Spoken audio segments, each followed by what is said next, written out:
I don't think the trade issues are really very important contributors to U.S. agricultural price increases. I just don't think they are, David. They are very consequential with regard to comparative advantage and real incomes, and they are really consequential with regard to the Ricardian gains from trade on all products. No one wins in a trade war. No one wins. That's true, but not everyone loses equally. A survey conducted by CBS from February 24th to 26th showed that 77% of Americans think that their incomes are not sufficient to keep pace with rising inflation. In response to this, Treasury Secretary Scott Bessent has vowed to appoint an affordability czar. We're going to find out what that means in just a bit. Can the Trump White House actually quickly tackle this affordability crisis? Joining us to discuss this and how he rates Trump's performance so far is Dr. Art Laffer, founder and chairman of Laffer Associates. Dr. Laffer is the father of supply-side economics and is best known for the Laffer Curve. He is also a former member of President Reagan's Economic Policy Advisory Board. In 2019, Dr. Laffer was awarded the Presidential Medal of Freedom for his contributions to economics, and his latest book is called The Trump Economic Miracle and the Plan to Unleash Prosperity Again, co-authored with Stephen Moore. Dr. Laffer, an honor to host you as always. Thank you for coming back to the show. I love being on your show, David. It's really loads of fun for me, and thank you very much. It's great. And you're right in Taiwan right now, by the way. Wow. Absolutely, yeah. We're different parts of the world. The wonders of modern technology and globalization. And jet airplanes. It's fun. Great. We'll talk about whether or not globalization is dead. That's kind of the theme of modern economics today. But before that, Dr. Laffer, you were a part of Reagan's Council of Economic Advisors, or more specifically, his Economic Policy Advisory Board. You've advised President Trump in his first term. Are you in touch with the Trump administration today? Are you currently advising them right now? Well, let me just say I am in touch with the Trump administration peripherally in there. I've never taken, it was ever since 1970, 72, I've never taken a job with government, David, for a simple reason that once you take a job with government, you're an employee. And as an employee, you owe an oath of loyalty to your employer, the government, and therefore you will defend policies you don't really believe in because that's what a loyal employee is supposed to do. And I don't ever want to be put into that position again. And frankly, I'm never was a paid employee for Reagan or for Trump or for anyone else. And as such, I am advising, but only peripherally. He's got a great economist there at the head of the NEC, a guy named Kevin Hassett. I know Kevin very, very well. Kevin's extremely strong on technical academic economics, as well as being very well experienced in policy matters, and so he's just superly great. And I do put in my ideas from time to time there, and I hear things back from time to time, and I do have contact with the president as well.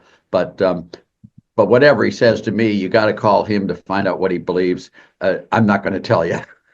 I'm not. Fair enough. Well, he's been pretty good at expressing himself, I think. I think we can then frame some of the conversations today as a hypothetical of what you would do if you were actually currently in the administration. I mean, the theme of the conversation today is affordability and inflation and among other things. First of all, how would you rate the performance of the Trump administration so far and the policies that they've set out and how you think that they would actually accomplish fighting inflation, which is one of the objectives that the Trump campaign has set out prior to the election? He's been in office just a little bit more than a month, maybe a month and 2 weeks or a month and a week. I think it's been a spectacular first month and a half. I don't know how this pace continues. I'm exhausted just watching it on TV. I just want to go and take a nap. And oh my God, no, I am a little older, but just what's happening is just an incredibly frenetic pace. And everything I've seen so far, David, and I get worried like everyone else that something's going to go wrong and something's going to happen. But so far, I've been very pleased with all of the policies, the executive orders he's put through, the passage of the Tax Cuts and Job Act's extension by the House. I was delighted by that. I'm delighted by a lot of these policies. And I've just got to say, I think he's doing a spectacular job. And as I said to you before, now, remember, I'm only an economist, and I keep saying that, but I'm going to keep saying it because I only talk about economics. In his first term, I think he was the single best first-term president the U.S. has ever had in economics. And I think he's continuing that right now. And if he continues in this pace, and even if he slows down a lot, he's going to probably be the best second-term president as well. Okay. Well, let's take a look at something that Treasury Secretary Scott Bessent has recently talked about, which I referenced at the beginning, which is an affordability czar. Take a listen to this clip, and then we'll evaluate this together, Dr. Laffer. Sure. Now, we see in our polling 52% of Americans say Trump's policies are making grocery prices go up. They explicitly said that on this bar chart you see there. So it's an experience and a perception issue. When does that shift? When do we see the benefits of the planning you say is underway? Look, I think President Trump said that he'll own the economy in 6 or 12 months, but I can tell you that we are working to get these prices down every day, but it took 4 years to get us here, and we've had 5 weeks. So interest rates are down. That's a very good start toward housing affordability, toward auto affordability, and we are tackling this. At Treasury, we are going to appoint an affordability czar. We are going to have an affordability council. We are laser focused on this. What does that mean? What's an affordability czar? Someone who picks the 5 or 8 areas where this administration can make a big difference for working class Americans. Okay. Okay. What would you do, Dr. Laffer, if you were the affordability czar and your responsibility is outlined by Scott Bessent right now? Yeah, well, let me just start at the very highest level. I mean, the Sure. 60,000 foot thing, if you look at it, if you have more output and less money, you're going to get prices coming down. If you get more output, you'll have wages, salaries, all of that increase. You got to go at it from the standpoint of economic growth, number one, and also lower inflation has to be done there as well by really the Fed keeping policies in line over there. So the two tacks I would take is reducing inflation by expanding output and making the supply of goods more plentiful and putting more controls on the rate of growth of the monetary base, and also, cutting taxes, which really will stimulate the economy dramatically. So I think macroeconomics has a lot to say about affordability, and that means higher employment, more productivity per worker, and controlling inflation as best we can. To judge Trump in the first week in office by saying inflation is up is a little bit of a ridiculousness, but he can do a lot of this with decontrol of oil, for example. Now, that's going to take some while before the wells are pumping and output increases and the U.S. becomes independent again. That will take some time, and Scott Bessent is correct when he says that. But I think they're well on their way, and I'm very excited by it. One that I'm especially excited by is medical transparency, which is really bringing down healthcare costs. As you know, healthcare is a little less than 20% of all GDP, and yet it's the one section of the economy that has no relationship whatsoever to markets.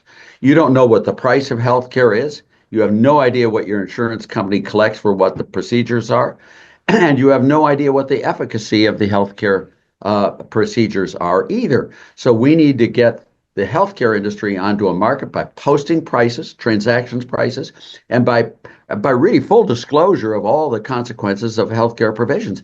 Once we do that, I think we can reduce healthcare costs by upwards of $1 trillion.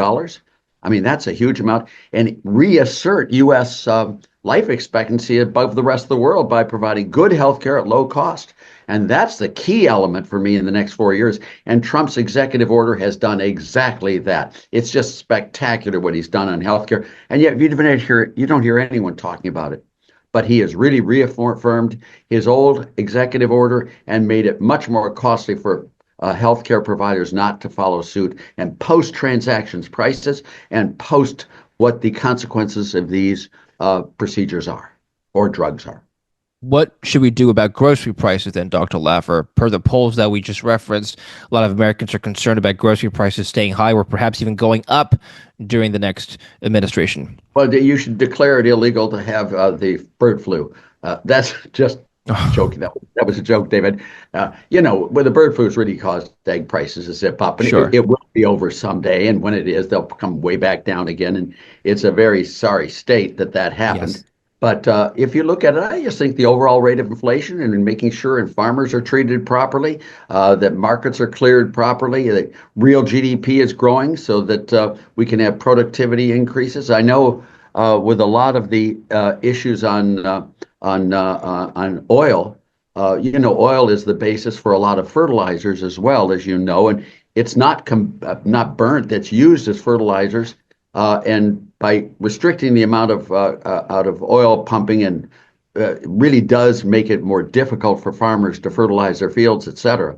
I know I have a little farm up in Kentucky, and I know just fertilizing my cattle ranch there and the grass there is about 3 times more expensive than it was 3 years ago. And all of that is what you go into, and you just remove the restrictions and you release the price controls and you let markets solve the problem, and they will do it, and they'll do it really nicely, but it may not happen tomorrow morning. Yeah, exactly. It may not happen tomorrow morning. Short term, though, do you see a risk to the upside for grocery prices due to tariffs, especially because of imported goods, food products from Canada, Mexico, and other trading partners? Yeah, you've got some funny stuff there. For example, Canada has like 200% tariffs on all dairy products from the U.S. going into Canada.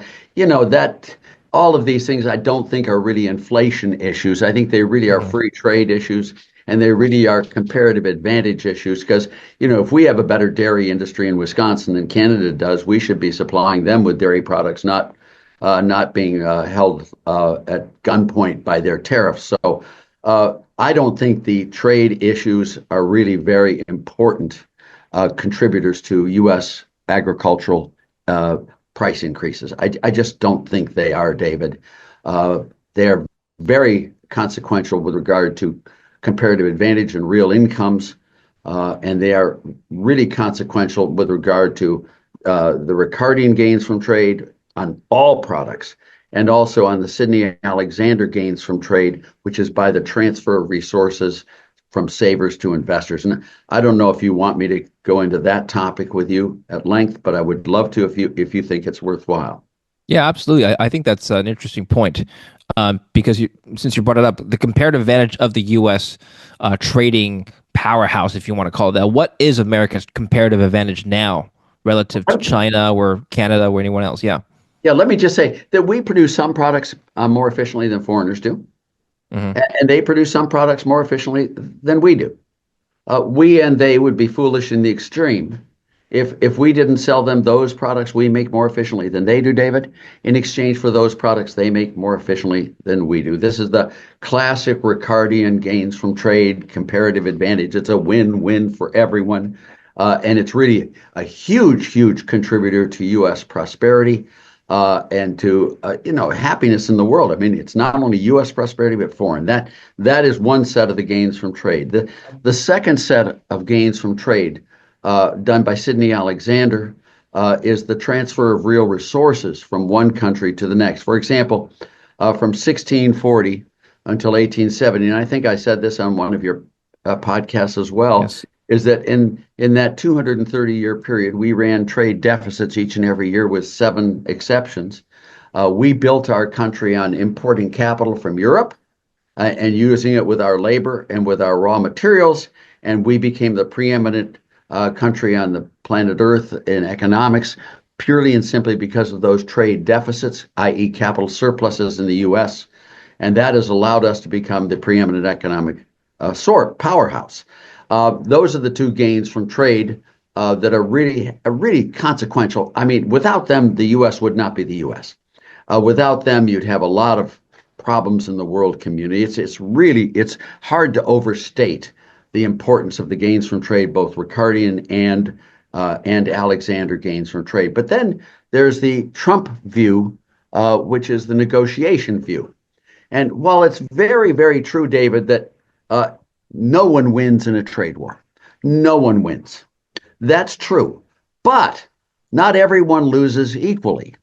The example I like to use just to illustrate the point is imagine we have only 2 countries in the world, the U.S. and Puerto Rico. Okay, those are the only 2 countries in the world. The U.S. is 99 times larger than Puerto Rico. So of all world production, the U.S. does 99% of it, and Puerto Rico does 1% of it. You follow my example? Sure. Now, if we have trade with Puerto Rico, there are gains from trade. Puerto Rico makes some things better than U.S. does, and U.S. makes some things better than Puerto Rico. And Puerto Rican exports to the U.S. are U.S. imports from Puerto Rico. U.S. exports to Puerto Rico or Puerto Rican imports from the U.S., if we assume trade is balanced, that there they have this thing, and we got the perfect gains from trade, where their gains from trade are exactly the same as our gains from trade. However, their gains from trade on a per capita basis are 99 times larger than ours. Therefore, if you look at Puerto Rico, if the U.S., I mean, every company in the U.S., in this example, 99% of their marketplace is in the U.S., and 1% is abroad in Puerto Rico. And Puerto Rican companies, again, 99% of their production goes to exports to the U.S., and 1% is for domestic Puerto Rican marketplace. So if the U.S. threatens protection, access to the U.S. markets, the Puerto Ricans are in a distinct disadvantage in their negotiations. So the U.S., with this powerful gains from trade, can extract increased gains from trade. The gains from trade can be tilted much more towards the U.S. if they decide to use the relative strength of the U.S. economy versus others. And that is exactly what Donald Trump is doing. The U.S. is much more important to Mexico than Mexico is to the U.S. U.S. is much more important to Canada than Canada is to the U.S. And by looking at the relative import there of the U.S. economy and access to U.S. markets, Donald Trump has been negotiating, and I believe correctly negotiating, lower tariffs on their part for access to our markets. It's called reciprocity. He's lectured on it 25 times, and he is using our very large market as a leverage point to get them to reduce their tariffs, quotas, and non-tariff barriers, which I really do think is the right thing for him to do. But you follow me? Yes. Let's back up a minute and talk about protectionism overall. Some economists argue that the U.S. is not in a position, as it was maybe 20 years ago, to be dictating global trade. Let me just take a look at, we'll show you this map, rather. This is an animated chart, and I just want you to respond to this, Dr. Laffer. Sure. Somebody put this together. This is showing who is a larger trading partner, U.S. or China, China being red, the U.S. being blue, over time. And as you can see, it starts in 1980, and the map progressively changes over time. And you can see over the past 40 years, there's been more red now than there was 40 years ago. In 1980, there's more countries in the world with which China does more trade with now than the U.S. And so the question is whether or not the U.S. can afford to implement protectionism now. Or is it using so-called antiquated policies that may not be applicable in modern times? Yeah, let me just say, I do not think the U.S. will, nor do I think it should actually implement protectionism. I don't think that's a good policy, but using protectionism as a leverage and getting them to negotiate reciprocal trade reductions. The U.S., if you look at all the major countries, has less protectionist, less tariff, less quotas, less non-tariff barriers than all of our trading partners bilaterally. We are by far the lowest protectionist country in the developed world. In the big country world, there are a couple of places like Hong Kong, maybe, or Jersey, Guernsey, and Sark, or the Isle of Man, or maybe some of these other countries that are less protectionist. But getting Japan to lower tariffs is good for Japan. It's good for the U.S. It's good for the world. If Trump uses access to the U.S. market in discussions with Japan to get them to lower tariffs, lower quotas, lower non-tariff barriers, I'm all for it. To actually try to protect the U.S. by banging down, closing the door to Japan, I think would be a mistake.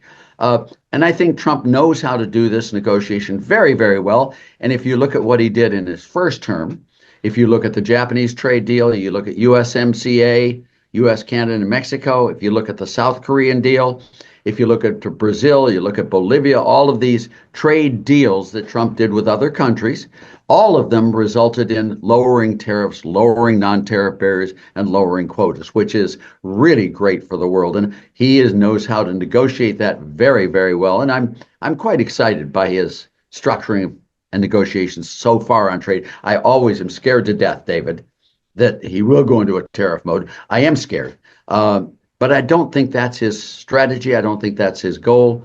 I think he's a free trader all the way based upon his history as a CEO of a large international company. And as I also said in last time with you, also because he's imported 2 foreign wives, he's got to be. You said this to him. I don't think he found it amusing. No, he didn't. He did not. But I do. And he's a very funny guy. I like him very much personally.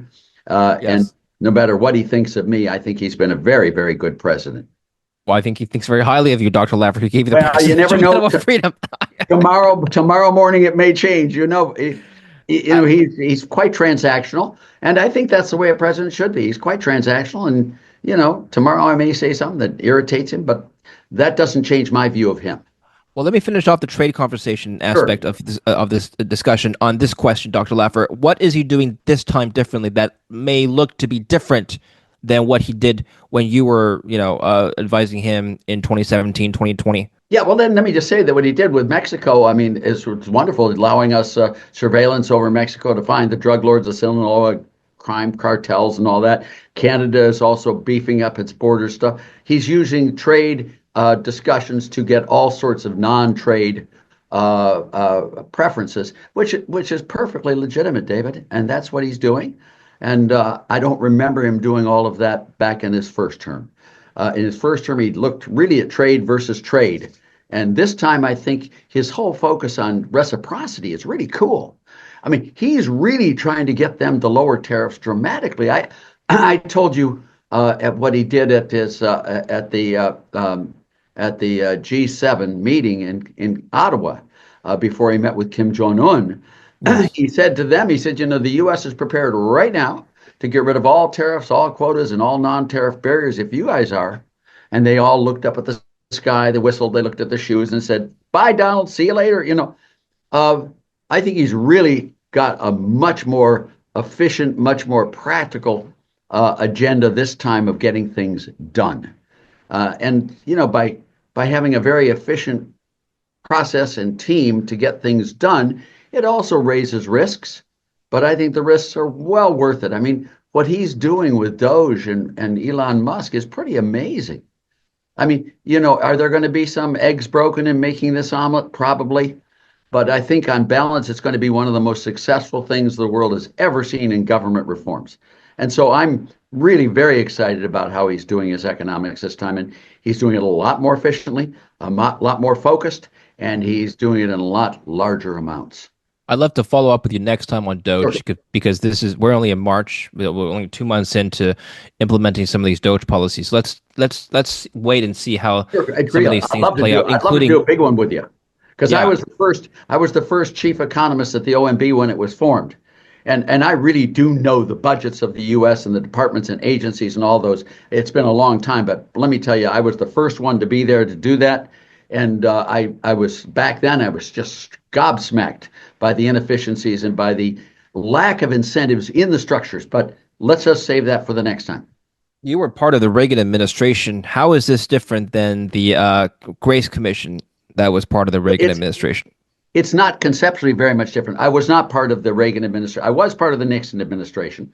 Okay. And that's when the OMB was formed. I was an advisor to Reagan throughout his full 8 years, saw him frequently and for long times, but I never did take a job with him. The Grace Commission was intended to be exactly what DOGE is, only the Grace Commission really didn't do much, and DOGE is doing a hell of a lot. But all of this really is predicated upon putting incentives into the government structure to allow the government structure to be efficient going forward. For example, merit pay for teachers. Teachers who teach well should be paid more than teachers who don't teach well. As the current structure is for government employees and the union there is only seniority-based pay, not performance-based pay. So all of these systems need to be restructured so that performance is rewarded, not seniority, not longevity. That department heads and agency heads can be compensated more by reducing structures if they're inefficient, and by expanding structures if they're terribly efficient. So efficiency should be the guideline, not size of the department or agency as it is now. Every manager in the government can't get a different pay. They all get the same pay. The only way he or she expands his influence, his power, and his prestige is by having more employees, which means adding fat.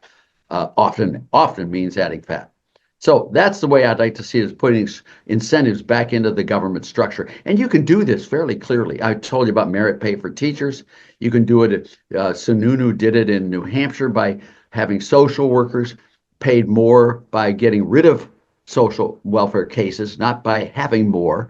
So they tried to solve the cases and getting people off the welfare rolls, not adding to the welfare rolls. And all of these types of incentives can be done. Billy Weld, when he was governor of Massachusetts, had an employee that saved the state, I think, $8 or $10 million, and he tried to give her a bonus of $10,000, and the court struck it down, saying it was illegal for him to pay her for the good job that she did, which is just ridiculous. These types of things are where I'd like to see DOGE go in the long run. But right now, they are going on just cutting things down, which is also good right now. But they need to make this a permanent part of the U.S. thing. We need to instill incentives in the government to let them run efficiently. Reward politicians for doing a good job and punish politicians for doing a bad job. My view is we should put politicians on commission. I see no problem with politicians making a lot of money if all the rest of us do too.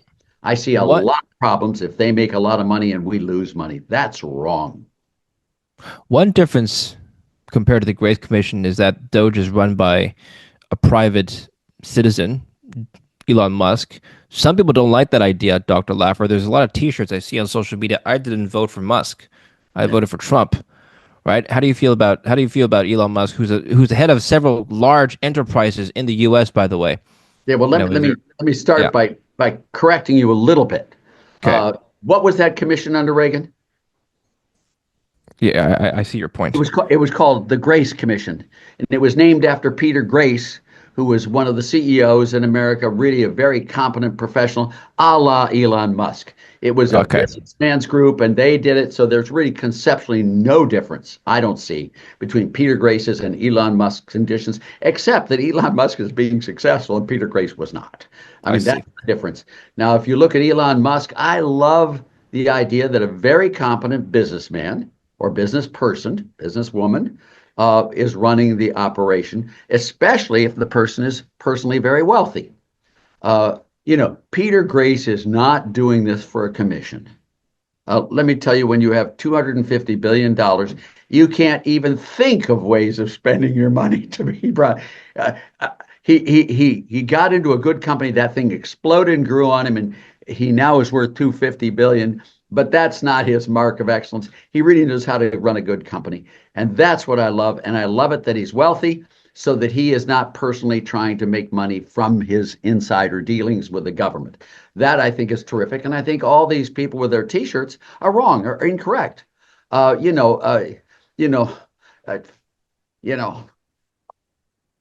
people are far more focused on serving themselves than our very, very rich people.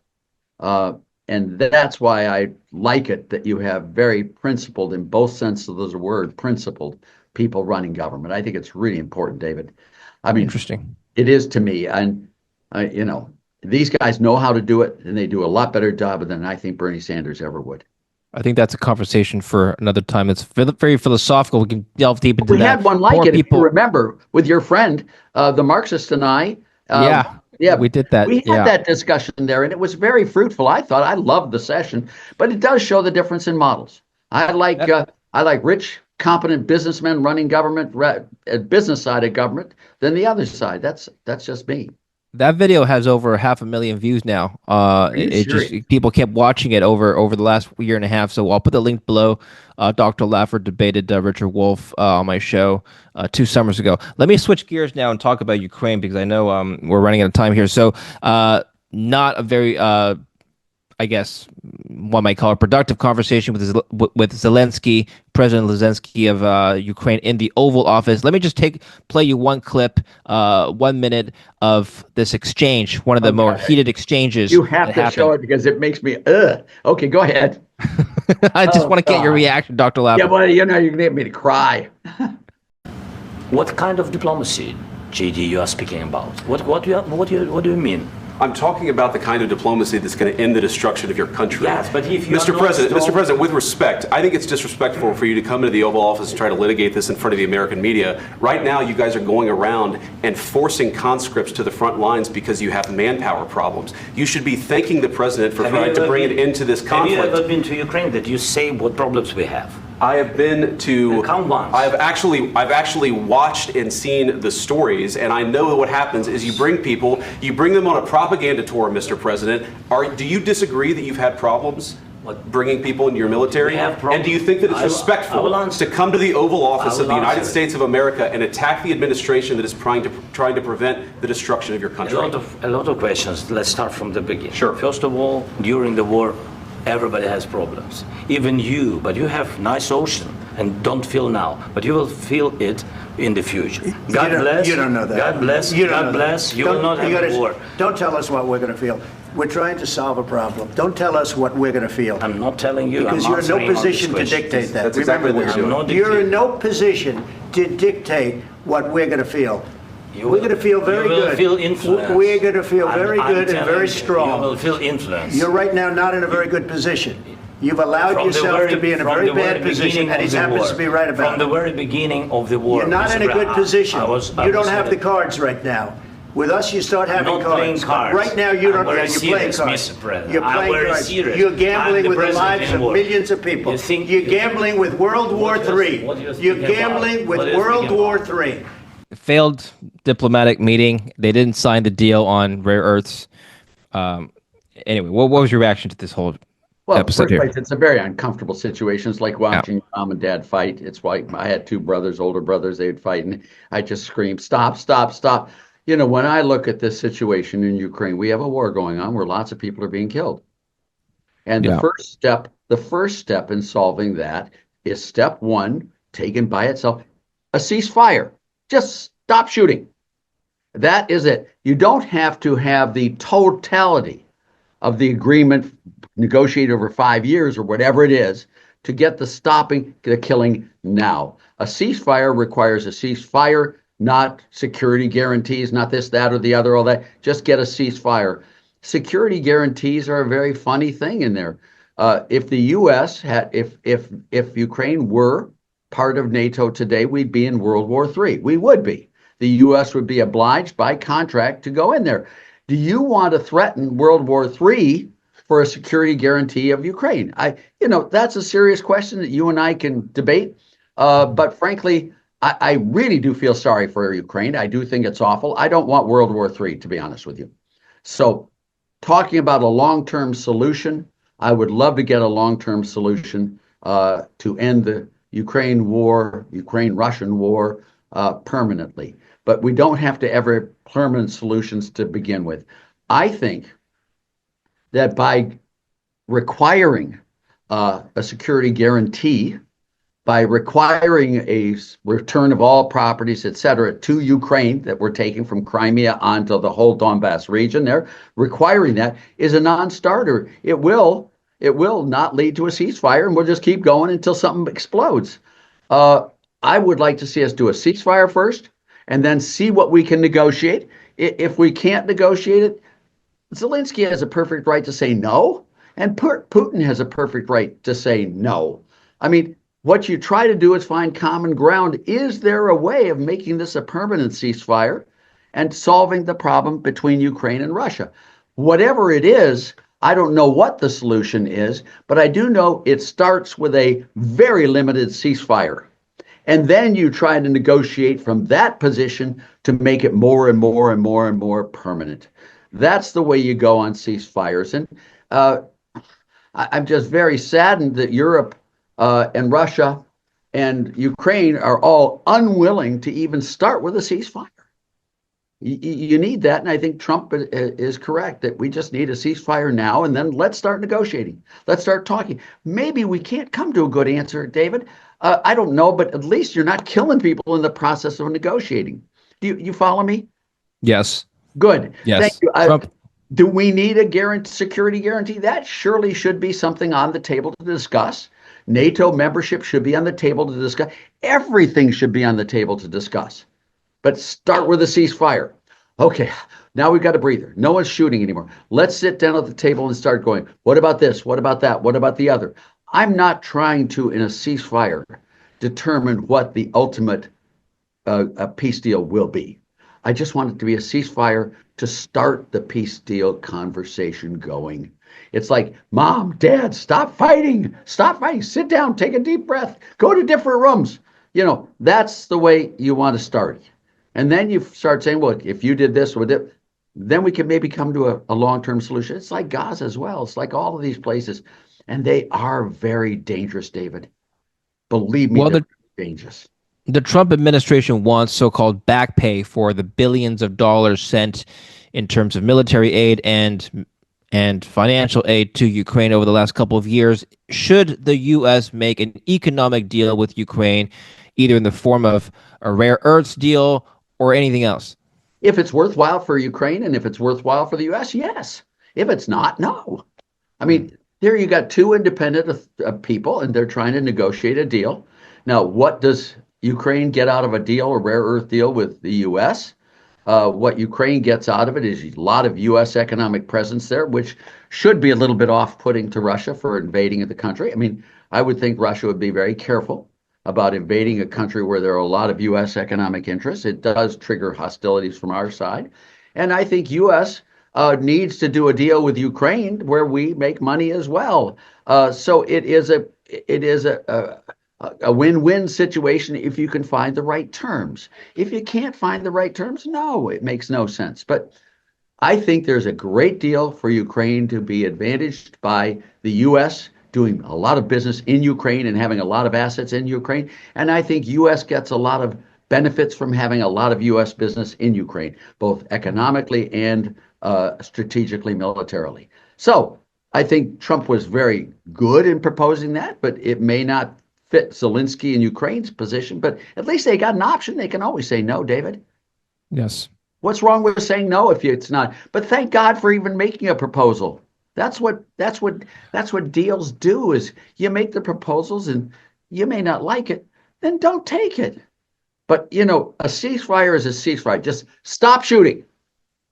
Now, with the guns not blazing, with none of this imperative that you've got to shoot, with that there you can sit down and maybe have a cup of coffee and start talking. And the way mediators operate is always the mediator goes to the one side and talks to them about this. Then he comes back to the other side. They don't all three meet. If Putin and Zelensky were in the same meeting together, they could have solved this long ago without the U.S. The reason why they're fighting is because they can't solve it. So you separate the two belligerents, and the mediator goes to each one and talks to each one. You never include the other one in the meeting with the first one, or the first one in the meeting with the second one. That's not the way mediation works. If you're ever divorced, David, you'll understand what I mean. But mediation, that's how a country is mediated. Now, if the U.S. is the mediator, and it goes to Russia and talks, what do you want? And it goes to Ukraine, what do you want? And it goes back and forth. If they do that, we just might get a good solution. We might not. But God, we should try. There's no upside to continuing this war. Why doesn't the U.S. just stay out of this completely, just hypothetically, Dr. Laffer, and let the EU mediate this instead, the European partners? Well, maybe they will. I mean, that's maybe the U.S. I mean, we've had the EU sitting there for, what is it now, 4 years, 3 years now plus, trying to do something. The EU's done nothing. Biden did nothing. Trump came in and tried to do something. Now, if it doesn't work, he can step back and let the EU keep going the way it was. Sure. But there's nothing wrong with trying. All I'm trying to say is there's nothing wrong with saying, let's have a ceasefire and let's start the discussion. I'll go sit down with Putin and find out what he wants. I'll go sit down with Zelensky and find out what he wants. And the U.S. there, I mean, that's perfectly reasonable to do it that way. And that's the way it should be done. But it starts with a ceasefire. Mom and Dad, stop fighting. And, inter-European battles, I mean, it's just grotesque to see the number of people killed and the damage being done to yes. lives, to humanity. Ceasefire is the first step. Then let's see what the second step is. Okay? That's the way peace negotiations always occur.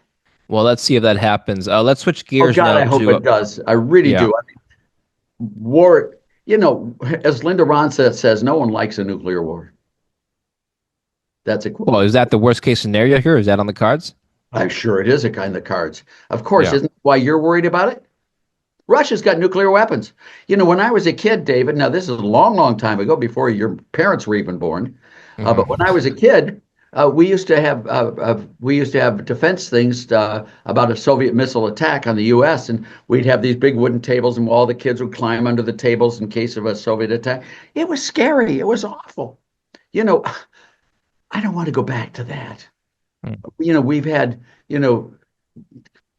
looking at Korea and Vietnam and some of the other wars that have occurred, but nothing like World War II. We don't need to go back to a world of world wars. We really don't. It's not good for anyone. Let's get a ceasefire to begin with, and then let's start talking. And you must agree with me on that. I hope your readers and viewers too. You don't have to stipulate what the final agreement looks like to get a ceasefire. You just don't. Stop. Ceasefire now. Now let's talk security. Let's talk trade. Let's talk what the properties go to where, what. And if they don't agree, these two countries don't agree, they can go back to war with each other. But at least let's try. As John Lennon, my hero John Lennon, said, give peace a chance. Just give peace a chance. I like John Lennon too. But I love that stuff. And war is never good. Well, if you're watching this now, to the audience, comment below on what Dr. Laffer just said. What should the next step be? Ceasefire, and then, what else? So let's talk about finally cryptocurrencies now. This is as you're aware, Dr. Laffer, President Biden wanted to implement a Bitcoin strategic reserve, but now he's expanded that just this weekend. He's expanded that to a crypto. I think you mean Trump. You said Biden.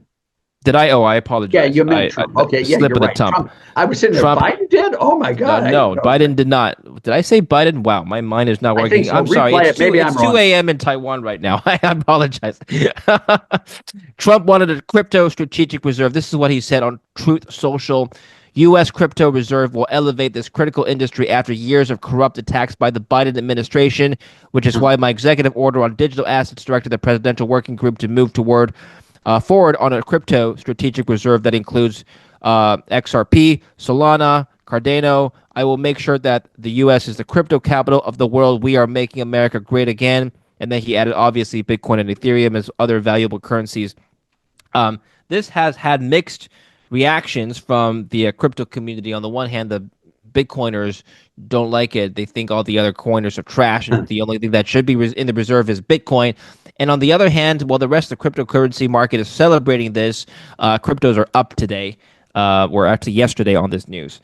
What is your take on the idea of including a lot of these other projects or tokens or coins into a strategic reserve?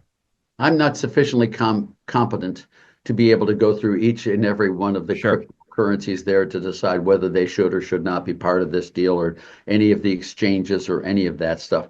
But the idea of cryptocurrencies is an ancient one. We have moved from bad monies to good monies over time.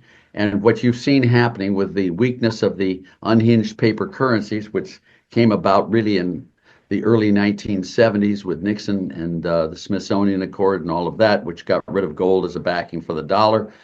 You've seen hyperinflation. You've seen the actual currencies, monopolies run by the government have been failing, and people are struggling to find an alternative private money. And they've looked at gold. If you notice that gold prices have risen dramatically as well, and crypto prices have risen dramatically over the last couple of years. And looking at these, it's the private markets attempt to get an alternative means of payment. And I think Trump is very correct on this, is trying to make it respectable and legitimate to think about cryptocurrencies, not picking one over the other. But I think he's trying to make it so that these currencies, the markets can, in fact, look for an alternative to paper currencies. And I laud him for that. I think it's why shouldn't he allow this to happen? And why shouldn't the markets try to find a cheaper, easier, better currency? And And that's what's happening. And I really think it's neat. And by the way, I'm scared to death of cryptocurrencies. I don't own any of them. I don't understand it all, but I don't understand gold either. But it really worked for centuries and centuries. If you go back to the U.S., let's say you can go back to the 1790s. From 1790 until 1913, we had private monies in the U.S. They were bank notes. They backed it on gold. The gold was defined as the currency. The federal government did not have a role to play in money. They just defined a dollar as 1/20th of an ounce of gold or 1 ounce of silver. The government also minted coins, but so did lots of other people. And the government also back then audited bank balance sheets to make sure that they were telling the truth and their financial statements were accurate. They did that, but they didn't control money. And starting in 1913 on to the present, they've taken over and nationalized money. And as you can see, from 1790 until 1913, inflation was effectively zero. Prices bopped around, but there was no generalized inflation in that period. If you look at the period from 1913 to the present, I think prices have risen 33 or 34-fold. We've had huge inflation since then. It's time to go back to a private money, my view. That's me as an economist. And I think crypto has a right to be considered as one of those private monies, along with gold and along with alternative sources there. And I'm very excited about the prospects of that, to be very serious. This is a question from our producer, Aaron. We'll give him credit for this. Why would the government on a federal level even tolerate this? I mean, the role of private money, wouldn't this somehow subvert the Federal Reserve or the Treasury in controlling the flow of money? Yeah, it surely would. And that's why a good government, a decent government that reflects its citizenry and its residents should do that. If the government's doing a lousy, lousy job at something, they should stop doing it. And the government has done a lousy, lousy job on money creation and controlling, monopolizing money. And they should get the hell out of the business and be back into the business of auditing private sector, but not producing all the products themselves. And that's exactly what happened in Eastern Europe after they went free from the Soviet Union. And you can see how the Eastern European countries are exploding with economic growth because they have denationalized all of these industries. And we have a very bad control of money, and it's caused all sorts of bad consequences. And I think we should at least allow markets to go back to private monies if they want to. Final question before I let you go, Dr. Laffer. What do you think is going to happen with the Fort Knox audit? What are you expecting anything to come out of that? Do you remember Geraldo Rivera? Do you remember the guy Geraldo Rivera? And he did that one, and I forget what it was. The big gangster, the gangster's vault, and they had the big secret thing, and opened the vault, and there was nothing in it. I don't know that that's what's going to happen with Fort Knox, but I'm really curious to see what's in there. It's really cool, isn't it? I mean, do you think the gold's there? Huh? I think it's. I don't think the U.S. should be in the business of storing gold. I don't think the U.S. should be in the business of gold. If you're going to have a dollar, you should have it backed by gold. But I think the U.S. should get out of the money business and sell off the gold stocks and let private monies come back into vogue. That's what I'd like to see. And first thing I would do is I want to see what happens when they open that vault door in Fort Knox. There's all sorts of jokes online. The people at Fort Knox are busy painting their bricks gold color. I know, I love it. Don't you love it? I don't know if there's any. I understand it's all trolls. Yes, and ghosts and trolls and all this stuff there. But it's very exciting. It's just really exciting. I mean, the implications, suppose there were no gold, would be disastrous for a lot of people. But I'm not saying where is it then? Yeah, I know what happened. I mean, I can tell you what happened in March of 1933. That was the Bank Holiday Act, Roosevelt's Bank Holiday. 4 provisions of that thing. You got to turn in all gold. It's illegal, criminally illegal to hold gold, except for dentists had a little bit and stuff like that. That's one provision. Number 2, it put the price of gold, which was $20.67 an ounce. You could buy all the gold from the private sector at that price, and they did. And it was criminally, if you didn't sell your gold, you were criminally liable. All right. Number 3, banks were prohibited from buying or selling metals, specie. and banks were prohibited from buying or selling foreign exchange. After having that in place for 6 months, it then was September of 1933 that the government then devalued the dollar in terms of gold from $20.67 an ounce to $35 an ounce after confiscating it all from the private sector. This was the biggest wealth tax in U.S. history. They devalued the wealth in specie by 60% and foreign currency, by the way, as well. And that was the beginning, of the monopoly. It's one of the major steps in monopolizing money in the process. It's just shocking. I wrote my dissertation on the voluntary foreign credit restraint program and the interest equalization tax, which was another major move by the government to stop importing monies from abroad. And on it goes. Now we have a government that controls the money totally and completely, but at least as much as they can. And you can see what the consequences are. I hope your viewers understand that inflation is a consequence of a debauched, unhinged paper currency. There is no cost to adding another zero to a dollar bill. None. So if the marginal cost of adding a zero is zero, they're going to add a lot of zeros. That's the problem with currency boards, is because once you get the backing there of the currency board, once you've got that backing, government looks at that pot of money and decides it wants to take it, and they do. That's what happened in Argentina when Menem left and then the other side came in. And governments need to be out of the business. They need not to be producers of money. Very good. Thank you very much. An honor to have your insights once again. Where can we follow your work, Dr. Laffer? I mentioned you're the author of your newest book, The Trump Miracle, Economic Miracle, rather. We'll put a link down below. You're also the author of Taxes Have Consequences, a book that you've very generously sent me. Thank you for that. And where else? So read those books. Where else can we find you? I understand that there's a great podcast that has my views reading on it. It's called the David Lynn Podcast. If you know how to get your people there to look at this, I would love to do this type of conversation with you. It makes much more sense to me than saying all the letters I write, all the notes, speeches, blah, blah, blah, blah. But I think what you've done here is very admirable. I love it. You pull the stuff out of me. You get me all excited and focused on this stuff. And it really means a lot to me. And I'm just going to not let you follow me on other media. I'm just going to wait till you invite me to come back again, and I will do it. And we'll invite you back again soon. There's a lot of talk about with this administration moving things at a very fast pace. So, and if you ever want to do one on Reagan, we could do a whole Reagan thing. Oh, yes. I would love to do a Reagan, go through the whole era of Reagan, of what he did and didn't do. I'm about the only one left alive, David, who was there. Yeah. And I'd love to talk about that and how it was and the push and the pull. Because if you look at this, you're seeing all the same conflicts with Reagan. What happened when Reagan invaded Grenada with the Cuban troops there? It's not unlike Ukraine. When we had all of this stuff, the similarities are there. And anytime you want to do a good long session on that, I'd love to with you. And if you want me to debate other people, I'd love to have you debate with the people who want a wealth tax. Get Elizabeth Warren on here, get Bernie Sanders, or get Saez, or get Piketty. I don't give a damn. Let's debate it. What happens when you raise taxes on the top 1%? I know what happens. I've got every single tax return. They don't know, and if they do know, they're misleading you. You think you can get income income growth and more equality by taxing the rich. You're crazy. Sorry. All right.